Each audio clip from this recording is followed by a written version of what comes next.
एक बार पार्वती जी ने शिव जी से पूछ लिया था कि तुम्हारी उम्र कितनी है।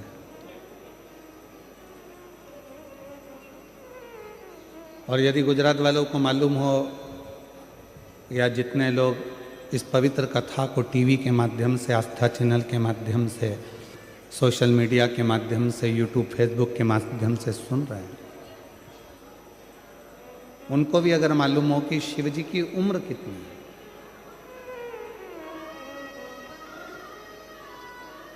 भगवान शंकर की अवस्था कितनी है,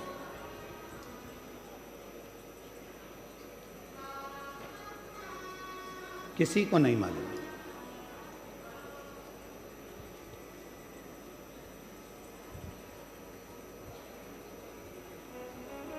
एक कोई अन्य व्यक्ति से पूछा जाए कि ये धर्म कब का है, या वो धर्म कब का है, या क्रिश्चियन धर्म कब का है, मुस्लिम धर्म कब का है, ये धर्म कब का है, वो धर्म कब का है, तो बताया जा सकता है कि ये धर्म इनका, और इसको धर्म नहीं, पंथ इनका ऐसे चालू है। पर कोई तुमसे पूछे कि हमारा सनातन धर्म कब का है, तो उसका कोई अंदाजा नहीं लगाया जा सकता। जब से पृथ्वी, अग्नि, आकाश, वायु, जल है, तब से ये सनातन धर्म निश्चित आनंद के साथ है। इसका कोई अंदाजा नहीं लगा सकते, इसको बोल भी नहीं सकते कि तुम्हारी उम्र कितनी है, सनातन धर्म की उम्र कितनी हो गई, कितने साल का हो गया, हमारा हिंदू धर्म, हमारा सनातन धर्म कितने वर्ष का हो गया, ये कोई नहीं बता सकता।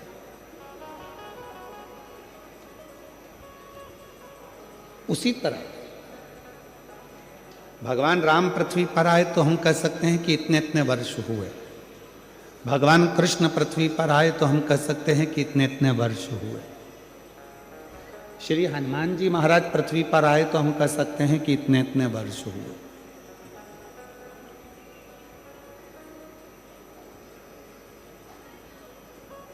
परशुराम भगवान पृथ्वी पर आए तो हम कह सकते हैं कि इतने इतने वर्ष हुए।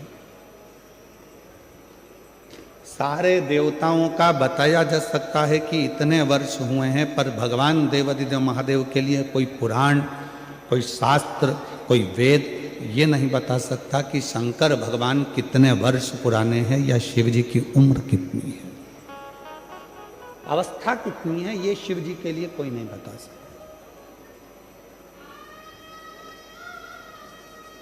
इसको बताना बहुत कठिन है, इसको जानना बहुत कठिन है। तो पार्वती जी ने शिव जी से एक प्रश्न किया, और प्रश्न भी इतना सुंदर था कि तुम्हारी अवस्था कितनी है, तुम्हारी उम्र कितनी है।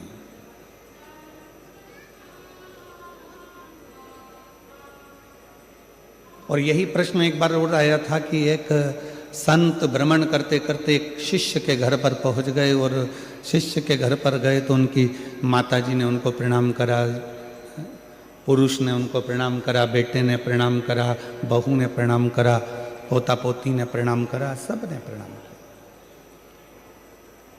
और संत ने भी पूछा,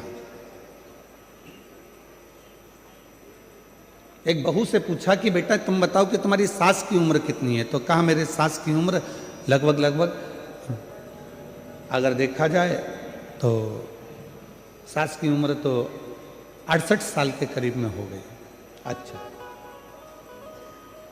तुम्हारे ससुर की उम्र कितनी है, तो कहा ससुर की उम्र लगभग 45 साल के करीब में हो गई। सास कितने की है, जम के बोलो, 68 की। ससुर कितने का है, 45 का। फिर पूछा बेटा ये बताओ कि तुम्हारी उम्र कितनी है, कहा गुरुजी मैं 38 साल की हूं। अच्छा, पति की उम्र कितनी है, कहा गुरुजी बस कल ही पैदा हुए हैं, कल पैदा। गुस्सा आ गया सास को, मेरी बहू कितना झूठ बोलती है, खुद की उम्र सही बताई, बाकी की सबकी उम्र झूठ बताई। मेरा पति अगर 45 साल का होगा और मेरी उम्र 68 साल की होगी तो क्या शादी हुई होती? और पति अगर कल पैदा हुआ है तो इसकी शादी किसके साथ हुई? ये पक्की झूठ बोल रही है। इतने में तुरंत गुरुजी ने कहा, संत बोले, माँ मैंने आपकी बहू से उम्र नहीं पूछी है, मैंने आपकी बहू से पूछा कि कौन कितने समय से भगवान शंकर की भक्ति में लगा है, मैंने ये पूछा। कोई 68 साल, कोई 45 साल, कोई 38 साल, और पति को रोज कहती थी कि शंकर जी के मंदिर में 1 लोटा जल चढ़ाने चलो, 1 लोटा जल डालने चलो। वो कल से जाना चालू करा है तो पति की उम्र भी बस कल से ही प्रारंभ हुई है। जिसने अपनी जिंदगी में जो अच्छा काम किया और जिस दिन से प्रारंभ किया, समझ लेना कि तुम्हारी असली उम्र उस दिन से प्रारंभ हो गई।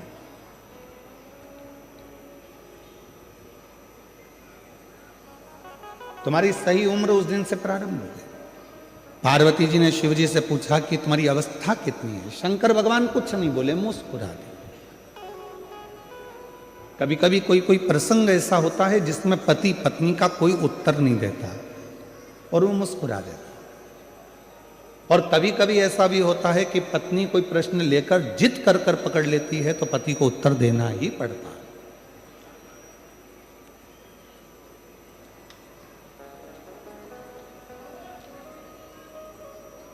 कभी कभी ऐसा भी होता। तो पार्वती जी ने हाथ जोड़कर कहा कि तुम्हारी अवस्था कितनी है, तुम्हारी उम्र कितनी है? शिव जी कुछ नहीं कहते, मुस्कुरा देते हैं, हंस देते हैं, पर शंकर भगवान कोई उत्तर नहीं देते। फिर पार्वती जी ने वापस पूछा, फिर पुनः पूछा, तुम्हारी उम्र कितनी है? कितनी उम्र? उत्तर नहीं।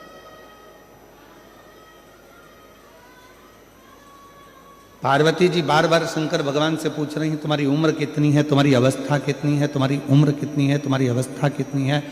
तब देवाधिदेव महादेव ने आखिरी में पार्वती जी से कहा, पार्वती मेरी उम्र जानकर, अवस्था जानकर तुझे करना क्या?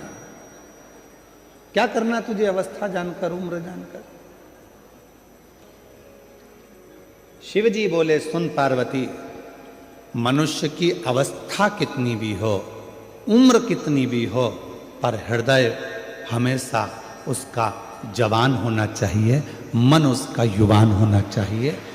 क्योंकि 80 साल की उम्र में भी अगर वो काम कर रहा है, 70 साल की उम्र में भी काम कर रहा है, और उसका मन अगर जवान है, उसका हृदय अगर युवान अवस्था का है, तो फिर वो धोखा नहीं खा सकता। अपने कर्म को पूरी लगनता से करता जाता, पूरी लगन।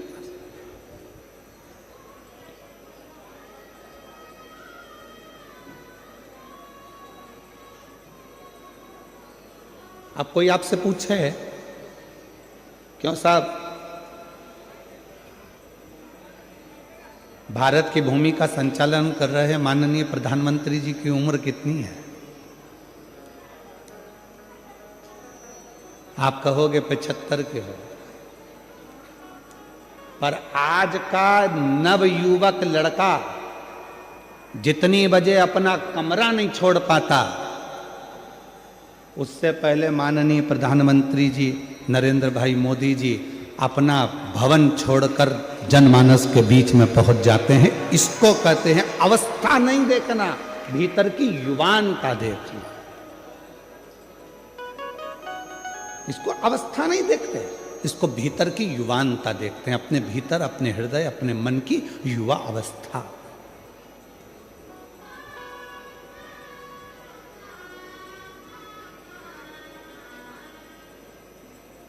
बुढ़ापा नहीं देखा।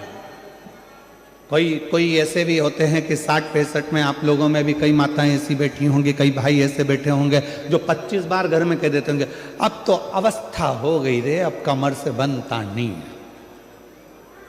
अब तो ये पाँव बहुत दुखे, हमारा घोड़ा बहुत बहुत दुखता है, अब ये पाँव, अब मुझसे चलते बनता नहीं। अब तुम 60 की, 65 की, 55 के, 50 के, कई बहुएं तो 40-35 40 साल की, 35 साल की, तो भी उनकी कहीं कमर दुख है, कहीं सिर दुख है, कहीं कोहनी दुख है, कहीं हाथ दुख है, कहीं नेत्र दुख है, दिन भर उनका कुछ ना कुछ दुखता रहता है। तो जरा विचार करिएगा महाराज, भीतर से वो अवस्था से बूढ़ी नहीं हो रही हैं, वो भीतर से बूढ़ी होती चली जा रही हैं। और शिव महापुराण की कथा कहती है, शंकर की कथा कहती है, शंकर भगवान कितने साल के हो गए, अवस्था कितनी हो गई, किसी को नहीं मालूम। परंतु शंकर भगवान के हृदय की तरुणाई, शिव जी के हृदय की युवान अवस्था कभी खत्म नहीं होती। वो लगनता से अपने कर्म के प्रति जागरूक बने रहते हैं।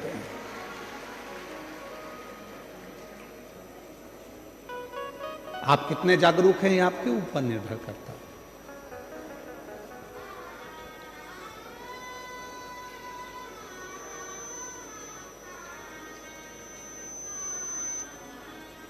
कोई 40 साल में ही पूरा बूढ़ा मान लेता है अपने आप को, कोई 50 साल में ही अपने आप को पूरा बूढ़ा मान लेता है, कोई 60 साल में अपने आप को बुजुर्ग मान लेता है, कोई 70 साल में आकर बुजुर्ग मान लेता है, और कोई ऐसा भी है जो 80, 85, 90 में भी पहुंचने के बाद अपने आप को बूढ़ा नहीं मानता, अपने काम की लगनता में लगा रहता है और अपने हृदय को युवान अवस्था में रखता है। अपने भीतर की युवान अवस्था वो खत्म ही नहीं होने दो।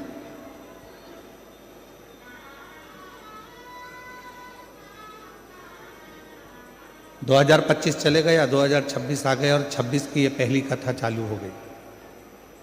आज आप लोगों से निवेदन है, तुम कितने भी उम्र में बढ़ रहे हो मना नहीं, कितने भी धन में बढ़ रहे हो मना नहीं, कितनी भी फैक्ट्रियों में बढ़ रहे हो मना नहीं, कितनी भी गाड़ियों में बढ़ रहे हो मना नहीं, कितने ही बंगलों में बढ़ रहे हो मना नहीं, तुम कितनी भी उन्नति की सीढ़ी पर चढ़ रहे हो मना नहीं। पर इतना जरूर याद रखना कि अपने मन को हमेशा उम्र से मत तोलना।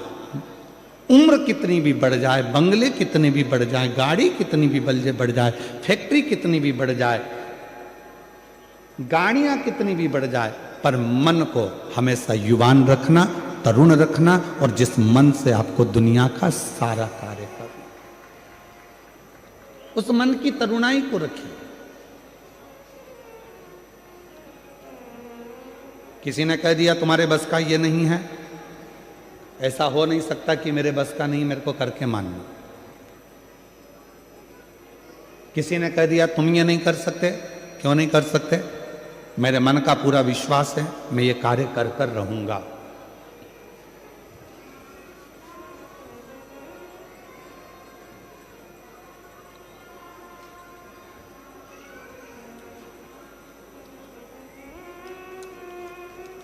मिश्रा जी, आशुतोष जी इस कथा को लेकर आए थे, सेंगर जी इस कथा को लेकर आए थे, फिर उन्होंने माननीय श्री शास्त्री स्वामी श्री हरिजीवन दास जी महाराज से बात करी, छोटू भाई जी से बात करी कि ये कथा लेकर तो आ गए हैं, पर इतना विशाल कथा है, इतनी पब्लिक आती है, इसका अरेंजमेंट कैसे होगा, इसकी व्यवस्था कैसे होगी। मैं छोटू भाई जी आपको धन्यवाद देता हूँ। इन्होंने, मिश्रा जी हमको बता रहे थे, आपसे तो हमारा मिलना नहीं हुआ था, तो मिश्रा जी कह रहे थे, सेंगर जी कह रहे थे कि छोटू भाई जी ने एकदम कह दिया चिंता मत करो, कथा लेकर आयो ना, कथा तो सूरत में होगी और ऐसी होगी कि खूब आनंद से शिव भक्त सुनते रहेंगे, ये विश्वास।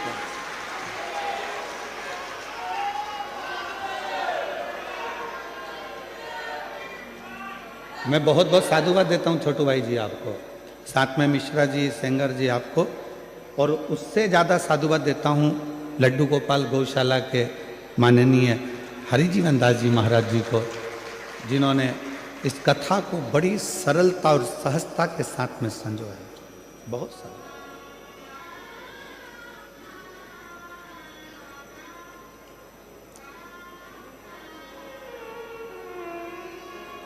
अपने भीतर की तरुणाई को समाप्त मत होने दो। दुनिया में ऐसा कोई कार्य नहीं है जो आप नहीं कर सकते, दुनिया में ऐसी कोई कुर्सी नहीं है जहां आप बैठ नहीं सकते, दुनिया में ऐसा कोई काम नहीं जो आपसे नहीं हो सकता। बस अपने भीतर की तरुणाई को जब आपने जागृत रखा है तो वो तरुणाई के साथ में आप आगे बढ़ेंगे तो अपने जीवन में सारी उलझनों को मिटाते हुए आगे बढ़ते बढ़ते अपनी मंजिल तक पहुंच ही जाओ। पहुंचो।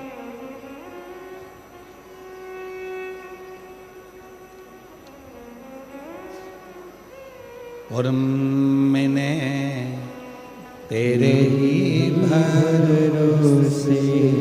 हमारा निवेदन है जिन जिन को हमारे भजनों के बोल मालूम है वो साथ साथ में बोला करो, क्योंकि केवल ये बोल नहीं है, ये परमात्मा से आपकी और हमारी प्रार्थना भी है। मैंने तेरे ही भरोसे हवा बिच उड़ती जागी, बाबा डोर में कटी जागी, भोले मेरी पतन शंभु में तेरी पतन हवा बिच उड़ती जागी, बाबा डोर तो छीना में कटी जागी, भोले मैं तेरी पतन। अपने भीतर की तरुणाई को कभी समाप्त मत होने, कभी नहीं। और कितनी सुंदर बात कही है भगवान शंकर की पवित्र कथा ने। शायद एक एक व्यक्ति के हृदय में ये बात पहुंचना चाहिए। उम्र बढ़े, जैसे जैसे उम्र बढ़े वैसे वैसे छोटों के साथ में रहने का प्रयास करो। जैसे पोता पोती नाती पंती, इनके साथ में जब आप उम्र बढ़ती है और इनके साथ रहना चालू करते हो तो तुम्हें अपनी उम्र का अंदाजा नहीं लगता कि तुम कितने साल के हो। उनकी मस्ती में मस्त रहकर तुम अपने जीवन को आनंदमय जीवन।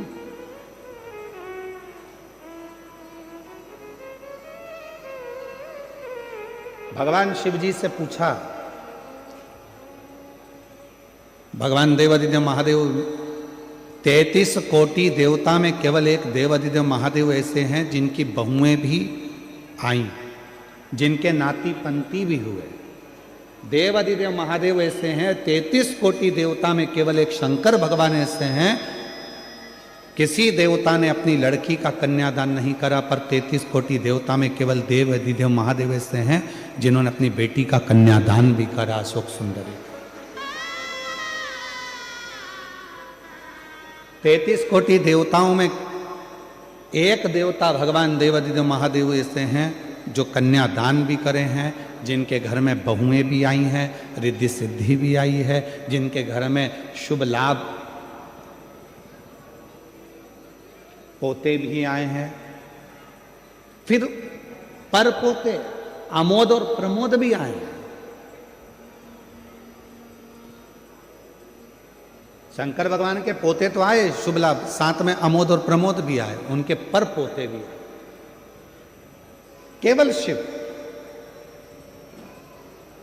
तो पार्वती जी से शिव जी ने कहा कि मेरे मन की युवानता का एक कारण और है कि मैं भीतर से बूढ़ा नहीं हुआ, मैं भीतर से बूढ़ा कभी नहीं हुआ।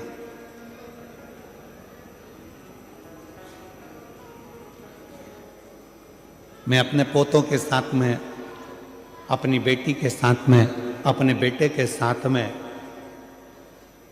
बैठता हूं, मिलता हूं, बातें करता हूं। और आप लोगों से भी क्या कहते हैं हम? जब शिव जी के मंदिर में एक लोटा जल चढ़ाने के लिए जाओ, शंकर जी के मंदिर में जब एक लोटा जल लेकर जाओ, थोड़ी देर अपने पिता के पास में बैठो, भगवान के पास में बैठो और पिता के पास में बैठकर अपने मन की बात करो। संसार के लोगों से कहोगे तो हो सकता है कि वो एक ना एक जगह पर जाकर कह दें, बाद में तुम्हारी हंसी उड़ा दें, बाद में तुम पर उंगली उठा दें, बाद में तुम्हारे लिए अपशब्द कह दें, बाद में तुम पर ताना दे दें। पर यदि तुम्हारे मन में कोई दुख है, तकलीफ है, कष्ट है, परेशानी है, तो जाओ एक लोटा जल अपने घर से भरकर शंकर के मंदिर तक लेकर जाओ और देव अधिदेव महादेव को जल चढ़ाकर अपने हृदय की बात कहो, तो धीरे धीरे वो दुख, वो तकलीफ, वो कष्ट तुम्हारा मिटते चले जाएगा। वो दुख मिटेगा, वो कष्ट मिटेगा, वो तकलीफ मिटेगी।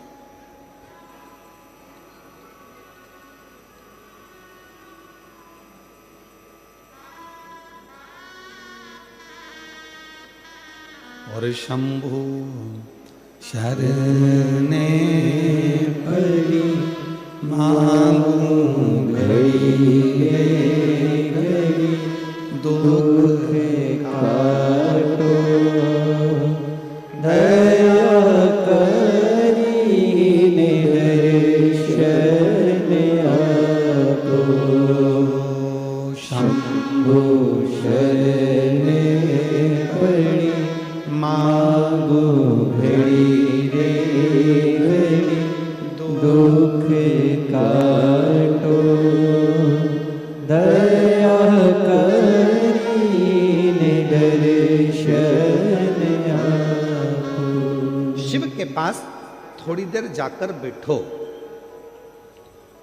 भगवान ओघड़दानी के पास में थोड़ी देर जाकर बैठो, कुछ मन की बात देवादिदेव महादेव से कहो। सुनेंगे शिव? क्यों नहीं। शंकर भगवान को लोग पशुपति नाथ कहते हैं। दुनिया में केवल एक है देवादिदेव महादेव, मेरे शंकर भगवान पूरे देवों में, जो एक पशु, पक्षी, जीव, जलचर, थलचर, वायुचर सबकी बातों को ध्यान लगाकर सुनते हैं, सबकी बात।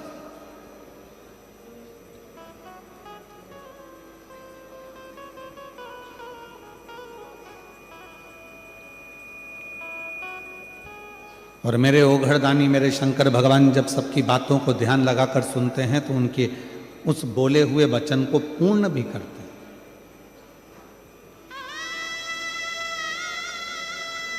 एक बड़ा सुंदर प्रसंग है राजा भोज का।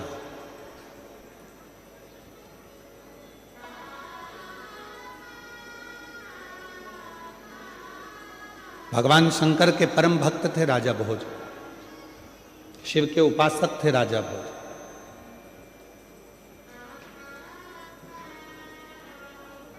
और भगवान शंकर की अविरल भक्ति में डूबे रहते थे राजा भोज। एक मां अहिल्याबाई होलकर, एक राजा भोज, वीर शिवाजी महाराज,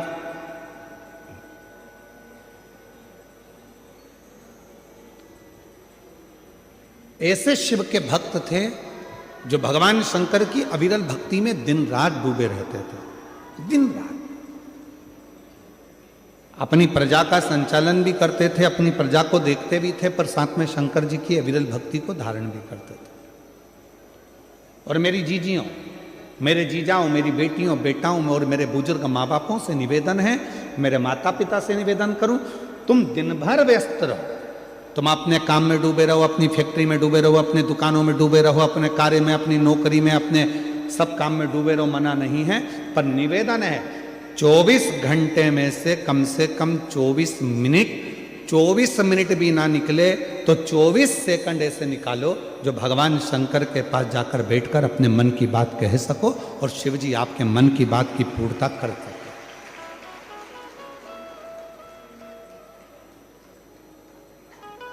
कुछ क्षण भगवान के पास बैठा जाए,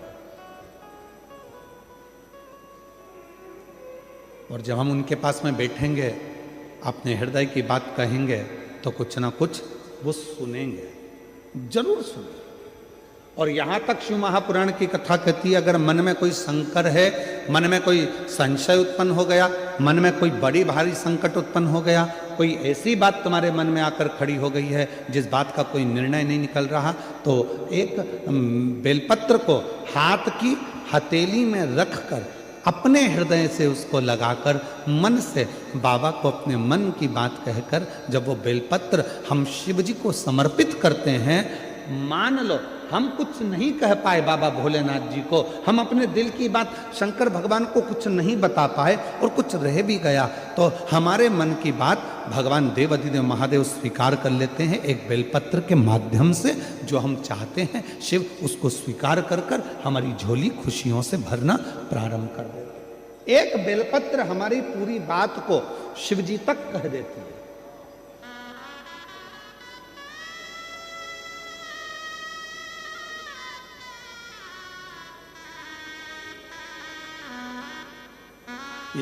इसीलिए कहते हैं एक लोटा जल, आवाज नहीं आई, जरा दमदारी से बोलो, सारी समस्या का हल बोल बम का नारा है, श्री शिवाय। अपने मन की बात शिव से कहना, भगवान शंकर से कहना, हृदय से कहना, स्वीकार है। राजा भोज भगवान शिव के परम भक्त थे, परम भक्त, बहुत उपासक।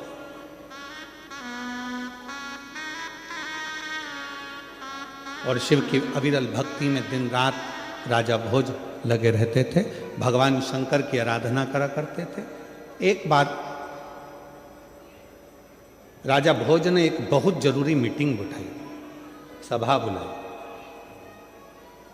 सारे सभा में सभासद आ गए, बैठ गए, सब सभासद बैठकर बात करने लगे और सब ने बैठकर जब बातें करना प्रारंभ करी तो राजा भोज के मंत्री को खड़ा करा और मंत्री ने कहा कि हमारे राजा भोज की इस भूमि पर, इस नगर पर, इस राज्य में आसपास के लगभग 14 देश के राजाओं ने अपनी सेना तैयार कर कर इस भोज नगरी पर आक्रमण करने का प्रयास कर दिया है और विचार कर लिया है कुछ दिन में राजा भोज की इस नगरी पर आक्रमण होगा। राजा भोज की इस नगरी पर आक्रमण होगा। उसमें विद्वान को भी बिठाया, संतों को भी बिठाया, साधुओं को भी बिठाया, तपस्वियों को भी बिठाया, सन्यासियों को भी बिठाया। पूरी सभा लगी थी और संपूर्ण सभा में एक ही निर्णय बताया गया कि 14 देश के, 14 देश 14 प्रदेश के राजाओं ने सेना तैयार करी है और सेना तैयार कर कर वो आक्रमण कर रहे हैं। अब क्या करें? निर्णय दिया जाए, कैसे लड़ा जाए, निर्णय दिया जाए। इतने में मंत्री ने कहा, महाराज अपने पास में तो एक देश से लड़ने की सेना है, पर बाकी के देशों से लड़ा जाए इतनी सेना हमारे पास में नहीं। हमारे पास इतनी सेना नहीं है कि हम बाकी के लोगों से लड़ सकें, बाकी के लोगों के पास में इतने सारे देशों के युद्ध एक साथ में कर सकें, ये हमारे बस की बात नहीं है। तो अब कोई निर्णय निकाला जाए। तो सब ने निर्णय निकाला, सब ने कुछ कहा, कोई कुछ कहता था, कोई कुछ कहता था, कोई कहता था कि अपने देश में चारों तरफ खड्डे खोद कर उसमें आग लगा दी जाए जिससे दूसरे देश का व्यक्ति हमारे देश में ना आए। फिर किसी ने कहा हिंसक पशु पक्षियों को छोड़ दिया जाए जिससे ये सब समाप्त हो जाए। डीले का तुम कम करो, बाहर की आवाज़ थोड़ी ज़्यादा आ रही है, उसको कम करो। कुछ ना कुछ ऐसा करा जाए जिससे ये सब हमारे पास में ना पहुंच पाए ना। तो फिर करें क्या?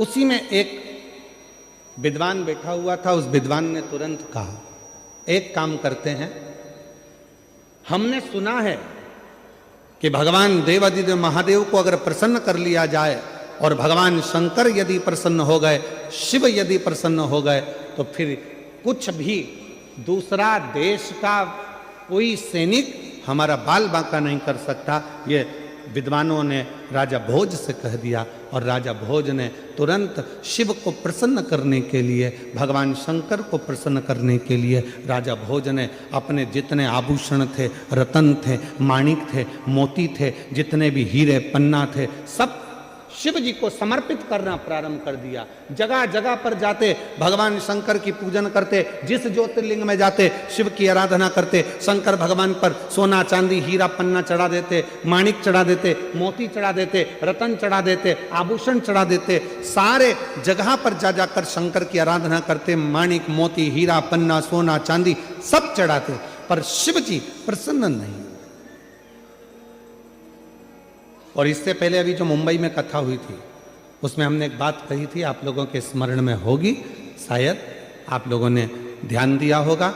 उस कथा में कहा था, मेरे शंकर भगवान को रिझाने के लिए बहुत सारे धन की जरूरत नहीं है, मेरे शंकर भगवान को रिझाने के लिए बहुत सारे वस्त्र की जरूरत नहीं है, मेरे शंकर भगवान को रिझाने के लिए बहुत सारे आभूषण की जरूरत नहीं है, मेरे शंकर भगवान को रिझाने के लिए बहुत सारा आडंबर की जरूरत नहीं है, मेरे शंकर भगवान को रिझाने के लिए बहुत सारे वस्त्र बदलने की जरूरत नहीं है।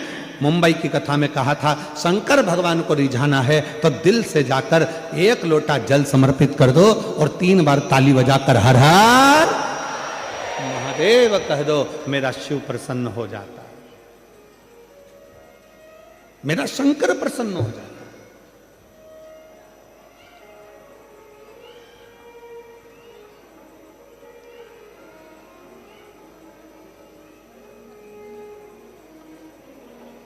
और महादेव नमन चरणों में, महादेव नमन चरणों में, स्वीकार कीजिए सबका किया है, मेरा भी उद्धार कीजिए, उद्धार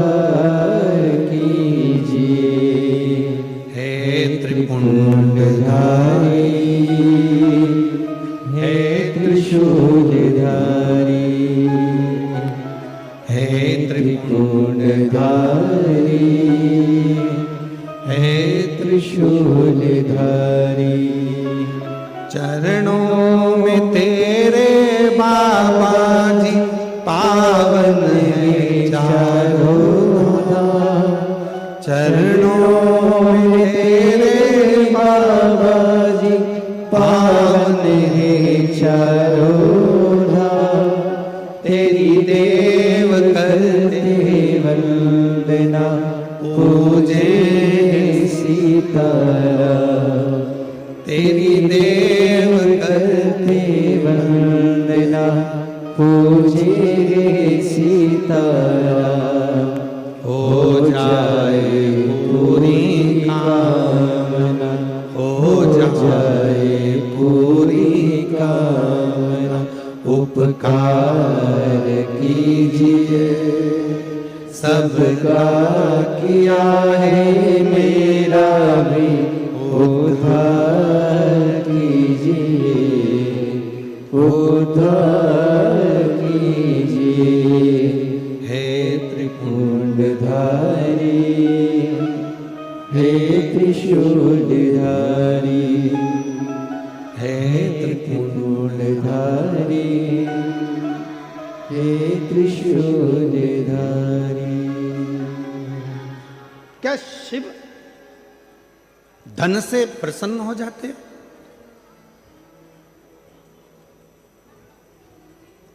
क्या शंकर भगवान वैभव से प्रसन्न हो जाते हैं?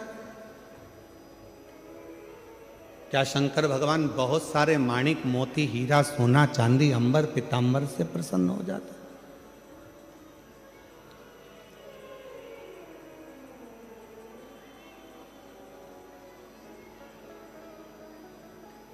उनकी प्रसन्नता किस चीज से? हमारे सूरत वाले सोमानी जी बैठे हैं, जिनका कपड़ों का यहाँ काम है।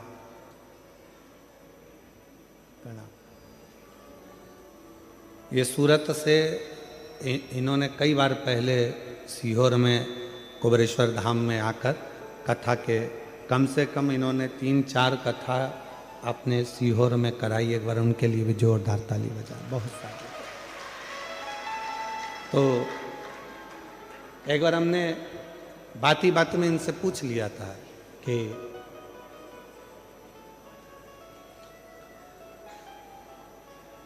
आपको कुबेरेश्वर धाम का बहुत पहले की बात है, लगभग 2017 16-17 की बात होगी, 15-16-17 में ऐसा कुछ समय होगा। तो हमने इनसे पूछा कि आपको कुबेरेश्वर धाम का पता किसने बता दिया जो तुम यहाँ सीहोर आ गए और कुबेर भंडारी के दर्शन कर लिए? 15-16 की बात होगी, 2015-16। तो सोमानी जी कहते हैं कि गुरुजी हम तो इधर से निकल रहे थे, हम उज्जैन दर्शन करें महाकाल बाबा के, और यहाँ से हम कहीं दूसरे मार्ग इन्होंने बताया था वहाँ जा रहे थे। तो हमारा मन ऐसा करा कि यहाँ हम उस समय पर कुबेरेश्वर बाबा का धाम हमने देखा नहीं था। हमारा मन करा कि यहाँ कोई स्थान ऐसा है जो हमको खींच रहा है।